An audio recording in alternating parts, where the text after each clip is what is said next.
മാതർമേ മധുകൈടഭഗ്നി महिषप्राणापहारोद्यमे हेला निर्मितधूम्रलोचनवधे हे चण्डमुण्डार्दिनी निःशेषीकृतरक्तबीजतनुजे नित्ये निशुम्भापहे ശുംഭധ്വംസിനി സംഹരാശുദുരിതം ദുർഗേ നമസ്തേംബികേ. ദേവീമാഹാത്മ്യം തുടരുകയാണ്. 1-ാമത്തെ അധ്യായത്തിൽ 11-ാമത്തെ ശ്ലോകമാണ് ഇനി പറയണത്. സോരിന്തയത്തദാ തത്ര മമത്വാകൃഷ്ടചേതന മത്പൂർവൈ പാലിതം പൂർവം മയാ ഹീനം പുരം ഹിതത്. സുരഥൻ എന്നുള്ളതായിട്ടുള്ള രാജാവ് രാജ്യത്തിൽ നിന്നൊക്കെ നിഷ്കാസനം ചെയ്യപ്പെട്ടിട്ട് കാട്ടിൽ പോയി ഒരു ആശ്രമത്തിൽ താമസിച്ചു എന്ന് പറഞ്ഞു. ആശ്രമത്തിൽ ചെന്നെത്തി. അവിടെ ആ സന്യാസി അദ്ദേഹത്തിനെ വേണ്ട പോലെ സ്വീകരിച്ചു, സൽക്കരിച്ചു. അവിടെ കുറച്ച് ദിവസം അവിടെ താമസിച്ചു. അതിൻ്റെ ഇടയിൽ അദ്ദേഹത്തിന് മനസ്സിൽ തോന്നിയത് പറയുകയാണ്. അതായത് രാജ്യമൊക്കെ പോയി, എല്ലാതും പോയിട്ട് കാട്ടിൽ ഒറ്റയ്ക്ക് പോയിരിക്കുകയാണ്. അപ്പം അങ്ങനെയാണെന്നുണ്ടെങ്കിലും ഈ രാജ്യത്തിനോടും അതിൻ്റെ ഉള്ളതായിട്ടുള്ള ജനങ്ങളോടും ഒക്കെ ഉള്ളതായിട്ടുള്ള മമത നഷ്ടപ്പെട്ടിട്ടില്ല അദ്ദേഹത്തിന് എന്നാണ് പറയണത്. സോചിന്തയത്, അദ്ദേഹം അചിന്തയത്, ചിന്തിച്ചു. സഹ അചിന്തയത്, അദ്ദേഹം ചിന്തിച്ചു. തദാ, അപ്പോൾ അവിടെ താമസിക്കുന്നതായിട്ടുള്ള കാലത്ത് സഹ അചിന്തയത്, അദ്ദേഹം ചിന്തിച്ചു. എന്താണ് ചിന്തിച്ചത്? തത്ര, അവിടെ വെച്ച്, ആ ആശ്രമത്തിൽ വെച്ച് അദ്ദേഹം ഇങ്ങനെ ചിന്തിച്ചു. മമത്വ ആകൃഷ്ടചേതന, ചിന്തിക്കാൻ കാരണം എന്താണ്? മമത്വ ആകൃഷ്ടചേതന, മമത്വം കൊണ്ട്, മമത്വം വെച്ചാൽ എൻ്റെ എന്നുള്ളതായിട്ടുള്ള ഭാവം. എൻ്റെയാണ്, എൻ്റെ രാജ്യമാണ്, എൻ്റെ പ്രജകളാണ്, എൻ്റെ ആനയാണ്, എൻ്റെ കുതിരയാണ് എന്നൊക്കെ ഉള്ളതായിട്ടുള്ള ഒക്കെ എൻ്റെ അല്ലെങ്കിൽ ഞാൻ എന്നുള്ളതായിട്ടുള്ള ചിന്ത അദ്ദേഹത്തിന് വിട്ടുപോയിട്ടില്ല. ഒക്കെ എൻ്റെ എന്നുള്ളതായിട്ടുള്ള വിചാരം, രാജ്യമൊന്നും ഇല്ലാണ്ട് ജീവിച്ചാലും അതൊക്കെ എൻ്റെ എന്നുള്ളതായിട്ടുള്ള വിചാരം അദ്ദേഹത്തിന് ഉണ്ട്. അങ്ങനെ മമത്വ ആകൃഷ്ടചേതന, ആ മമത്വം, എൻ്റെ എന്നുള്ളതായിട്ടുള്ള ഭാവം അതിലൊക്കെ ആകർഷിച്ചു, അദ്ദേഹത്തിനെ അതിലേക്കൊക്കെ ആകർഷിച്ചു. ആകൃഷ്ടചേതന, ആകർഷിക്കപ്പെട്ടതായ മനസ്സോടുകൂടിയവനായി അദ്ദേഹം വിചാരിക്കുകയാണ്. എന്താണ്? മത്പൂർവൈഹി പാലിതം പൂർവം, എൻ്റെ പൂർവികന്മാരെ ആയിട്ട് പാലിച്ചു കൊണ്ടിരുന്നതാണ് ഈ രാജ്യം. എൻ്റെ പൂർവികന്മാർ വേണ്ട പോലെ സംരക്ഷിച്ചു കൊണ്ടിരുന്നതായിട്ടുള്ള ഈ രാജ്യം. പാലിതം പൂർവം, പാലിതം മുൻപ് പാലിക്കപ്പെട്ടതായിട്ടുള്ള ഈ രാജ്യം. മയാഹീനം പുരം ഹിതത്, ആ പുരം ഇപ്പോൾ മയാഹീനം, എന്നിൽ നിന്ന് ഹീനമായിരിക്കുന്നു, എനിക്കില്ലാണ്ടായി എന്നുള്ളതാണ്. എന്നെ കൂടാതെ കണ്ടാണ് ഇപ്പം അവിടെ ആ പുരം എന്നുള്ളത്. ആ പുരത്തിൽ ഞാനില്ലാണ്ടായിരിക്കുന്നു. എന്നെ കൂടാതെ കണ്ട് ആ പുരം എങ്ങനെയാണാവോ കഴിയണത് എന്നുള്ളതാണ്. ഞാനാണല്ലോ അതിനെയൊക്കെ പാലിച്ചിരുന്നത്, എൻ്റെ പൂർവികന്മാരും ഞാനുമായിട്ട് പാലിച്ചിരുന്നതായിട്ടുള്ള ആ പുരം ഇപ്പോൾ ഞാനില്ലാതെ കണ്ട് അനാഥമായിട്ടുണ്ടാവും എന്ന് വിചാരിക്കുകയാണ്.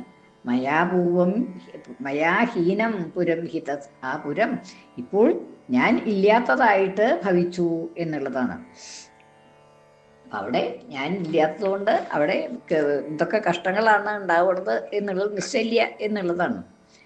അടുത്തത് മത് ഭൃത്യൈസ്തൈരസദ്വൃത്തൈഃ ധർമ്മത പാല്യതേ നവാ ന ജാനേ സപ്രധാനോ മേ ശൂരഹസ്തി സദാമദഃ. അടുത്തതും കൂടിയിട്ടാണ്. മമ വൈരിവശം യാവ കാൻ ഭോഗാൻ ഉപലപ്സ്യതേ. ഇനി 12-ാമത്തെ 13-ാമത്തെ മന്ത്രം എന്ന് പറഞ്ഞാൽ അത് 2 വരിയുള്ളൂ, അങ്ങനെയുള്ളതാണ്. 2 വരി കൊണ്ട് ഉള്ളതായിട്ട് ഒരു മന്ത്രം, 2 വരി ഉള്ളതായിട്ടുള്ള മന്ത്രം അല്ലെങ്കിൽ ശ്ലോകഭാഗമായിട്ടാണ് 13-ാമത്തെ വരണത് എന്നുള്ളതാണ്.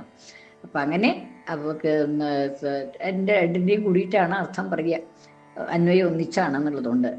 മദ്ഭൃത്യൈഹി തൈഹി അസദ്വൃത്തൈഹി, അസദ്വൃത്തൈഹി തൈഹി മദ്ഭൃത്യൈഹി, അസദ്വൃത്തന്മാരായിട്ടില്ല, അസത്തായിട്ടുള്ള വൃത്തിയോട് കൂടിയവരാണ്, നല്ല പോലെ പെരുമാറുന്നവരല്ല, ദുഷ്പ്രവൃത്തികളോടുകൂടിയ, ദുഷ്ടമായിട്ട് പ്രവൃത്തികളോടുകൂടിയ, ദുഷ്പ്രവൃത്തികളോടുകൂടിയ തൈഹി ഭൃത്യൈഹി മൽഭൃത്യൈഹി, ആ എൻ്റെ ഭൃത്യന്മാർ അവരൊക്കെ അദ്ദേഹത്തിനെ ഓടിക്കുകയാണല്ലോ ചെയ്തത്. അപ്പോൾ അസദ്വൃത്തികളാണ് അവർ എന്നുള്ളത് തീർച്ചയായി. അപ്പം അങ്ങനെയുള്ളതായിട്ടുള്ള ദുർവൃത്തന്മാരായിട്ടുള്ള ആ എൻ്റെ ഭൃത്യന്മാർ തൈഹി ധർമ്മത പാല്യതേ നവാ, അവര് ധർമ്മത്തിനനുസരിച്ച് പാലിക്കുവോ? ഞാൻ വേണ്ട പോലെ ഒക്കെ പാലിച്ചിരുന്നു രാജ്യം. പക്ഷേ എൻ്റെ ഭൃത്യന്മാരാണ് ഇപ്പൊ എന്നെ ഓടിച്ചിട്ട് അവിടെ ഭരിക്കണത്. എൻ്റെ ഭൃത്യന്മാരാണ്, അവരൊക്കെ അസദ്വൃത്തന്മാരാണ്, ദുഷ്ടവൃത്തികളാണ്. അപ്പൊ അവര് വേണ്ട പോലെ പാലിക്കുവോ? ധർമ്മത്തിനോട് കൂടി ധർമ്മത്തിനനുസരിച്ച് ധാർമ്മികമായിട്ട് അവരൊക്കെ രാജ്യം പരിപാലിക്കുമോ ആവോ? ഉണ്ടാവാൻ വഴിയില്ല എന്നുള്ളതായിട്ടുള്ള വിചാരമാണ്. പാല്യതേ നവ, പാലിക്കുന്നുണ്ടോ ആവോ ഇല്ലയോ എന്നുള്ളതായിട്ടുള്ള വിചാരം. മമ ന ജാനേ സ പ്രധാനോ മേ ശൂരഹസ്തി സദാമത. ഇനി എന്ന് മാത്രമല്ല, ഇനി എൻ്റെ ഒരു വലിയ വളരെ ഇഷ്ടമായിട്ടുള്ള ഒരു ആന ഉണ്ടായിരുന്നു അവിടെ. ഞാൻ വളരെ ഇതായിട്ട് സ്നേഹിച്ച് വളർത്തിയിരുന്നതായിട്ടുള്ളൊരു ആന ഉണ്ടായിരുന്നു. മമ ന ജാനേ, ഞാൻ അറിയണില്ല, ഇപ്പൊ എനിക്ക് അറിയില്ല അതെങ്ങനെയുണ്ട് എന്നുള്ളത്. സ പ്രധാനോമേ ശൂരഹസ്തി, പ്രധാനനായിട്ടുള്ള ആ ശൂരനായിട്ടുള്ള ഹസ്തി ആന, നല്ലൊരു ശൂരനായിട്ട് അതിശൂരനായിട്ടുള്ളൊരു ആന ഉണ്ടായിരുന്നു. എനിക്ക് വളരെ ഇഷ്ടനായിരുന്നു അത് എന്നുള്ളത്. സ പ്രധാന, എൻ്റെ ഗജസേനയിൽ വളരെ പ്രധാനിയായിട്ടുള്ളതായിരുന്നു ആ ഹസ്തി, ആ ആന. അത് കാൻ ഭോഗാൻ ഉപലപ്സ്യത്തെ, അതിനിപ്പോൾ എന്തെങ്കിലും വേണ്ടതൊക്കെ കിട്ടുമോ? ശൂരഹസ്തി സദാമത മമ വൈരിവശം യാത, ഇപ്പം എൻ്റെ ശത്രുക്കളുടെ കയ്യിലല്ലേ ഇപ്പം ഇട്ടിരിക്കുന്നത്, ഞാനിങ്ങോട്ട് പോകുന്നില്ലേ. അപ്പോൾ ശത്രുക്കളുടെ കയ്യിലാണ് ആ ആന ഇപ്പോൾ. അത് കാൻ ഭോഗാൻ ഉപലപ്സ്യത്തെ, എന്ത് ആണ് അതിന് അനുഭവിക്കാൻ കിട്ടുക? എന്തെങ്കിലും ഭോഗങ്ങൾ കിട്ടുമോ? അതിന് വേണ്ട ആഹാരം കിട്ടുമോ? അതിനെ കുളിപ്പിക്കാൻ ആളുണ്ടാവുമോ? അതിന് ഞാൻ ശ്രദ്ധിച്ചിരുന്നത് മാതിരി അതിനെ ശ്രദ്ധിക്കാൻ ഇപ്പോൾ ആരും ഉണ്ടാവില്ലല്ലോ എന്നൊക്കെയാണ് വിചാരം. ഞാനല്ലേ ഇതിലെല്ലാം ചെയ്യണത്. അപ്പോൾ ഞാനില്ലാണ്ട് കഴിയാൽ പിന്നെ അതിനെ ആരാ നോക്കാൻ എന്നുള്ളതാണ് വിചാരം എന്നുള്ളതാണ്. മമ വൈരിവശം യാത, ഇപ്പം എൻ്റെ വൈരികളുടെ കയ്യിൽ പെട്ടു. കാൻ ഭോഗാൻ ഉപലപ്സ്യത്തെ, ഏത് ഭോഗങ്ങളെയാണോ ലഭിക്കണത്, എന്തെങ്കിലും കിട്ടുന്നുണ്ടോ ആവോ എന്നുള്ളതാണ്.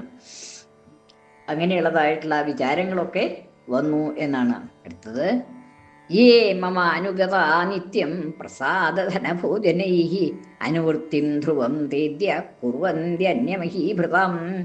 യേ മമ അനുഗതാഹ നിത്യം, ഇനി എൻ്റെ ഭൃത്യന്മാരായിട്ട് ചിലരുണ്ടായിരുന്നു, എന്നും ഞാൻ പറയണത് അനുസരിച്ചും കൊണ്ട് എന്നെ വളരെ താല്പര്യത്തോടു കൂടി സംരക്ഷിച്ചിരുന്നതായിട്ടുള്ള, ഞാൻ വളരെ താല്പര്യത്തോടു കൂടി അവരെ സംരക്ഷിച്ചിരുന്നു.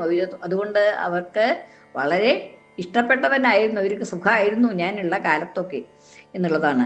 യേ മമ അനുഗതാഹ, എന്നെ അനുഗമിച്ചിരുന്നതായിട്ടുള്ള ഭൃത്യന്മാര്, എനിക്ക് ഇഷ്ടപ്പെട്ടിരുന്നതായിട്ട് ഞാൻ പറഞ്ഞതൊക്കെ അനുസരിച്ചിരുന്നതായിട്ടുള്ള ഭൃത്യന്മാർ. യേ മമ അനുഗതാഹ നിത്യം, നിത്യം എന്നെ അനുഗമിച്ചിരുന്നതായിട്ടുള്ള ഭൃത്യന്മാർ. പ്രസാദേന പ്രസാദധനഭോജനൈഹി, ഞാൻ അവർക്ക് വേണ്ടതായിട്ടുള്ള കാര്യങ്ങളൊക്കെ ചെയ്തിരുന്നു, പ്രസാദിച്ചിരുന്നു അവരിൽ. അതായത് എനിക്ക് വളരെ താല്പര്യമായിരുന്നു. എന്ന് മാത്രമല്ല, ധനഭോജനങ്ങളൊക്കെ വേണ്ട പോലെ കൊടുത്തിരുന്നു. ധനം, സമ്പത്തും വേണ്ട വിധത്തിലുള്ളതായിട്ടുള്ള ആഹാരങ്ങളും നല്ല നല്ല ആഹാരങ്ങളും ഒക്കെ അവർക്ക് ഞാൻ കൊടുത്തിരുന്നു. അപ്പം അതുകൊണ്ട് അവരെ എന്നെ അനുഗമിച്ചിരുന്നു, അവർക്ക് എന്നെ താല്പര്യമായിരുന്നു. അങ്ങനെയുള്ളതായിട്ടുള്ള ഭക്തന്മാരുണ്ടായിരുന്നു, അനുഗതന്മാര് ആയിട്ടുള്ള ആൾക്കാരുണ്ടായിരുന്നു. അനുവൃത്തിം ധ്രുവം തേദ്യ തേ, അവരെല്ലാവരും അദ്യ കുർവന്തി അന്യമഹീഭൃതം, മറ്റുള്ള രാജാക്കന്മാരുടെ, അതായത് ഇപ്പൊ എൻ്റെ അധികാരത്തിലല്ലല്ലോ അവിടെ, അപ്പൊ വേറെ വല്ല രാജാക്കന്മാരുടെ അനുവൃത്തിയാണ് ചെയ്യുന്നത്. അവരെ സൂക്ഷിച്ചും കൊണ്ടിരിക്കുകയാവും പപ്പ അവര് എന്നുള്ളതാണ്. എനിക്ക് വളരെ പ്രിയപ്പെട്ടവരായിരുന്നു അവര്. ഞാൻ അവരെ വേണ്ടതുപോലെയൊക്കെ സംരക്ഷിച്ചിരുന്നു, ധനം ഭോജനം ഒക്കെ കൊടുത്ത് സംരക്ഷിച്ചിരുന്നു. പക്ഷെ അവരൊക്കെ ഇപ്പോ വേറെ രാജാക്കന്മാരെ ആവൂലോ സേവിച്ചും കൊണ്ടിരിക്കണത് എന്നുള്ളതാണ്. അന്യമഹീഭൃതം, മറ്റ് രാജാക്കന്മാരുടെ അനുവൃത്തിം ധ്രുവം കുർവന്തി, ധ്രുവം തീർച്ചയായിട്ടും മറ്റ് രാജാക്കന്മാരുടെ അനുവൃത്തിയെ ചെയ്യുന്നു, അവരുടെ സേവയെ ചെയ്യുന്നു, അവർ പറയുന്നതിനെ അനുസരിച്ചുകൊണ്ട് ജീവിക്കുന്നു എന്നാണ്. അസമ്യക് വ്യയശീലൈസ്തൈർ കുർവദ്ഭിഃ സതതം വ്യയം സഞ്ചിത സോതി ദുഃഖേന ക്ഷയം കോശോ ഗമിഷ്യതി. ഇനി സമ്പത്തൊക്കെ ധാരാളം ഉണ്ടായിരുന്നു രാജ്യത്ത്, ഇഷ്ടംപോലെ വലിയ നല്ല കോശം ഉണ്ടായിരുന്നു, ട്രഷറി ഖജനാവ്. അതിൽ വേണ്ടത്ര സമ്പത്ത് ഉണ്ടായിരുന്നു എൻ്റെ ഖജനാവില്. അതെങ്ങനെയാ വെറുതെ എളുപ്പത്തിൽ കിട്ടിയതൊന്നുമല്ല. ദുഃഖിതമായിട്ട് വളരെ ദുഃഖത്തോടു കൂടി സഞ്ചിതമാണ്, ശേഖരിച്ചതാണല്ലോ. ദുഃഖേന സഞ്ചിതം, ദുഃഖത്തോടുകൂടി ക്ലേശങ്ങളൊക്കെ സഹിച്ചുകൊണ്ട് തന്നെയാണ് ആ സമ്പത്ത് അങ്ങനെ വർദ്ധിപ്പിച്ചത് ഞാൻ. അങ്ങനെയുള്ളതായിട്ടുള്ള ആ കോശമൊക്കെ ഇപ്പോ ഇല്ലാണ്ടായിട്ടുണ്ടാവും എന്നുള്ളതാണ്. എന്താണ് കാരണം? അസമ്യക് വ്യയശീലൈഹി തൈഹി, വേണ്ട വിധത്തിൽ ചെലവിടണം. അതല്ലാതെ കണ്ട് തോന്നിയ മാതിരി ചെലവിട്ടാൻ ഇടാൻ തുടങ്ങിയാൽ ധനം വേഗം നശിക്കും എന്നുള്ളതാണല്ലോ. ഇപ്പൊ ഇവർക്ക് അവര് സമ്പാദിച്ചതൊന്നും അല്ലല്ലോ, ദുഃഖമില്ലാതെ കണ്ട് യാതൊരു ദുഃഖവും ഇല്ലാണ്ട് പെട്ടെന്ന് കിട്ടിയതാണ്. അപ്പൊ അത് കാരണം അവർക്ക് അതിന് സൂക്ഷിക്കണം എന്നുള്ള കാര്യത്തിൽ ചിന്തയൊന്നും ഉണ്ടാവില്ല എന്നുള്ളതാണ്. അപ്പോൾ അവര് വേണ്ട വിധത്തിലല്ലാതെ കണ്ട് സമ്യക്കല്ലാത്ത വിധത്തിൽ, വേണ്ട വിധത്തിലല്ലാതെ കണ്ട് വ്യയശീലൈഹി, വ്യയം ചെയ്യുന്ന ശീലമുള്ളവരാണ്. തോന്നിയ പോലെ പണം ചെലവാക്കുന്ന ആൾക്കാരാണ്. അപ്പൊ അതുകൊണ്ട് അസമ്യക് വ്യയശീലന്മാരായിട്ടുള്ളത് കൊണ്ട്, വേണ്ട വിധത്തിലല്ലാതെ കണ്ട് ധനം ചിലവാക്കുന്ന ആ ശീലം ഉള്ളതുകൊണ്ട് കുർവദ്ധി സതതം വ്യയം. അപ്പൊ എന്താ ചെയ്യുക? അവര് എല്ലപ്പോഴും ചെലവാക്കിക്കൊണ്ടിരിക്കും. വരണം ഉണ്ടോ ഇല്ലയോ, വരണുണ്ടോ എന്നുള്ളതൊന്നും നോക്കില്ല. ഇത് ഇഷ്ടം പോലെ ആവശ്യമുള്ളപ്പോ ഒക്കെ അങ്ങോട്ട് ചെലവാക്കും എന്നുള്ളതാണ്.